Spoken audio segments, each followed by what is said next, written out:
Quelle est la meilleure façon de voyager gratuitement? Eh bien, sans hésiter, je vous réponds les 8e week-ends du monde présentés par l'Auto-Québec qui se tiendront au parc Jean-Drapeau. Animation, danse et plats exotiques seront au rendez-vous pour vous permettre de voyager aux quatre coins du monde. Ceux et celles qui ne connaissent pas l'événement, que sont les week-ends du monde présentés par l'Auto-Québec?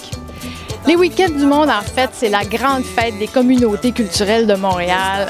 Ça existe depuis 8 ans, ça se tient au parc Jean-Drapeau. Cette année, nous accueillerons 62 communautés qui célébreront leur culture par la danse, par les découvertes culinaires, par la musique, les costumes traditionnels, les objets traditionnels également.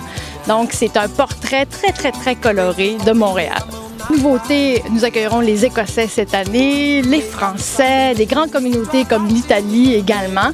Trinidad-Tobago sera également de la partie. Nous célébrerons aussi le 50e anniversaire de l'indépendance de l'Algérie. Des communautés qui sont là année après année et qui font de ce festival toute une réussite, entre autres le Festival du monde arabe, Jamaica Day, l'Eurofest, le Festival cubain, le Festival cambodgien, le Festival Afro-Monde, le Festival de la Colombie, le Mexique, le Carnaval brésilien qui est toujours très populaire et la gastronomie qui gagne en popularité cette année avec la cuisine méditerranéenne, mais aussi le Festival italien dont je vous parlais tout à l'heure.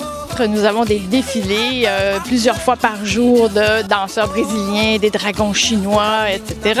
Il y a aussi la Société du patrimoine d'expression du Québec qui présente une vingtaine d'ensembles de danses folkloriques sur la scène tout près du métro. Le marché des cultures où les gens pourront regarder et acheter toutes sortes d'objets issus de différentes communautés.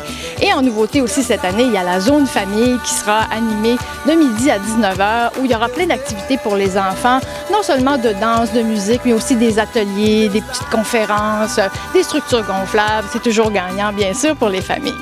Avec toutes ces activités, c'est une excellente façon de découvrir le parc Jean-Drapeau. C'est une excellente façon de découvrir le parc Jean-Drapeau, certainement, parce qu'en plus, on peut apporter son pique-nique, on peut venir en vélo si on veut, bien sûr, en venir en famille. C'est plus facile de venir en métro. Grâce à la STM et les sorties en famille, les fins de semaine qui permettent aux familles de venir à moindre coût. Bien sûr, on peut venir en voiture, c'est certain. Ça a été une réussite l'an dernier, il a fait super beau. On a accueilli d'ailleurs 187 000 visiteurs en 2 week-ends l'an dernier. Donc c'était la grande fête au parc Jean-Drapeau et on se souhaite une autre fête comme celle-là cette année.